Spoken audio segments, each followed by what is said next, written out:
नमस्कार दोस्तों, स्वागत है आपका हमारे चैनल पर। आज हम आपको एक ऐसी कहानी सुनाने जा रहे हैं जो रहस्य, संघर्ष और भाग्य के धागों से बुनी गई है।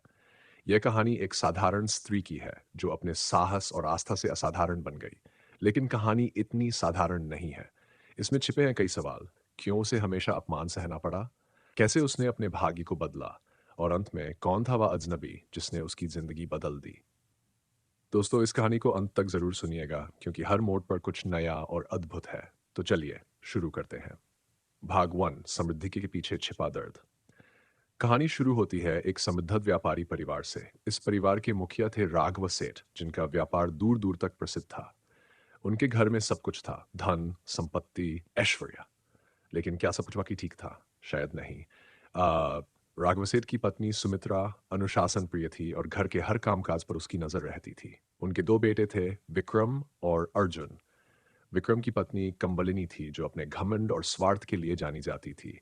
वहीं अर्जुन की पत्नी आर्या थी जो घर की सबसे शांत और विनम्र सदस्य थी। लेकिन आर्या की जिंदगी एक खालीपन से घिरी हुई थी। वह संतान सुख से वंचित थी। घर में उसे कोई विशेष सम्मान नहीं मिलता था। उसकी सास सुमित्रा उसे हमेशा ताने देती और उसकी तुलना कंबलिनी से करती, जो पहले ही एक संतान की मां बन चुकी थी। आर्या के जीवन का सबसे बड़ा सहारा था उसकी भक्ति। वह भगवान विष्णु की सच्ची भक्त थी। हर दिन पूजा, ध्यान और प्रार्थना ही उसकी दिनचर्या थी। लेकिन क्या केवल भक्ति से जीवन का खालीपन भरा जा सकता है?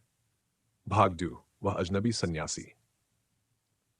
एक दिन जब आर्या अपनी पूजा समाप्त कर रही थी, तभी घर के दरवाजे पर एक अजनबी सन्यासी आया। वह एक दिव्य आभा से घिरा हुआ था। उसने आर्या को देखा और मुस्कुराते हुए कहा, हे देवी, तुम्हारी भक्ति अद्भुत है, लेकिन तुम्हारे जीवन में एक गहरा रहस्य छिपा हुआ है। आर्या चौंकी। उसने पूछा, महाराज, ऐसा कौन सा रहस्य है जो मैं नहीं जानती?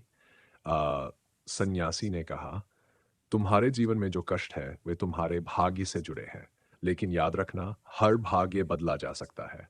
मैं तुम्हें एक मंत्र और एक पर्ची देता हूं, इसे संभाल कर रखना और सही समय पर इसका उपयोग करना। सन्यासी ने आर्या को एक पर्ची दी। उसमें कुछ रहस्यमयी बातें लिखी थीं। रात्रि में दाईं ओर सोने से पुत्री की प्राप्ति होती है।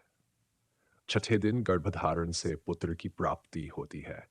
10वें दिन गर्भधारण से विशेष गुणों वाली संतान का जन्म होगा। आर्या ने पर्ची में लिखे हर निर्देश का पालन करने का निर्णय लिया। उसने अपने पति अर्जुन से इस बारे में बात की। अर्जुन, जो हमेशा आर्या का साथ देता था, उसने तुरंत सहमति दे दी। आर्या और अर्जुन ने अपनी जीवन शैली में बदलाव किए। हर दिन भगवान विष्णु की प्रार्थना और पर्ची के निर्देशों का पालन करने लगे। कुछ महीनों बाद आर्या गर्भवती हुई। घर में खुशी का माहौल बन गया। सुमित्रा, जो हमेशा आर्या को ताने देती थी, अब उससे थोड़ी नरमी से पेश आने लगी। लेकिन इस खुशी के बीच एक और कहानी ने जन्म लिया। आर्या की खुशियां देखकर कंवलिनी के दिल में जलन पैदा हो गई। उसने सोचा, अगर आर्या को संतान प्राप्त हो सकती है तो मुझे क्यों नहीं एक और संतान मिल सकती। खम्बलिनी ने आर्या की पर्ची चुरा ली और उसने भी उन्हीं निर्देशों का पालन करना शुरू कर दिया। लेकिन उसके इरादे गलत थे। उसने भक्ति नहीं की, बल्कि सिर्फ स्वार्थ और लालच से प्रेरित होकर यह सब किया। परिणाम स्वरूप कंवलिनी की संतान अस्वस्थ और दुर्भाग्यशाली निकली। उसकी गलती ने उसके परिवार को भी परेशानियों में डाल दिया। भाग 2, रहस्य का खुलासा।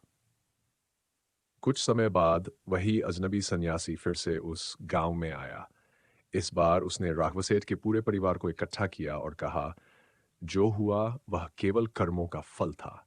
आर्या की भक्ति और समर्पण ने उसके भाग्य को बदला, जबकि कमलिनी का लालच उसे विनाश की ओर ले गया। सन्यासी ने आर्या को आशीर्वाद दिया और कहा, तुम्हारी संतान केवल तुम्हारे जीवन को ही नहीं, बल्कि इस संसार को भी नई दिशा देगी। याद रखना, सच्ची भक्ति और ईमानदारी से ही जीवन का सुख मिलता है।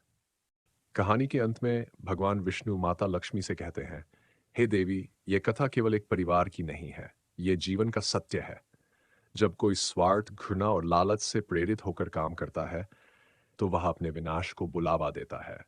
लेकिन जब कोई ईश्वर के प्रति समर्पित होकर कर्म करता है, तो उसका भाग्य भी उसका साथ देता है। तो दोस्तों, ये थी आज की कहानी। इससे हमें ये सीखने को मिलता है कि सच्चाई, भक्ति और निस्वार्थता ही जीवन को सुंदर बना सकते हैं। अगर आपको यह कहानी पसंद आई हो तो इसे लाइक और शेयर ज़रूर करें। आ, हम जल्द ही एक और रोचक और प्रेरणादायक कहानी लेकर आएंगे। तब तक के लिए धन्यवाद और नमस्कार।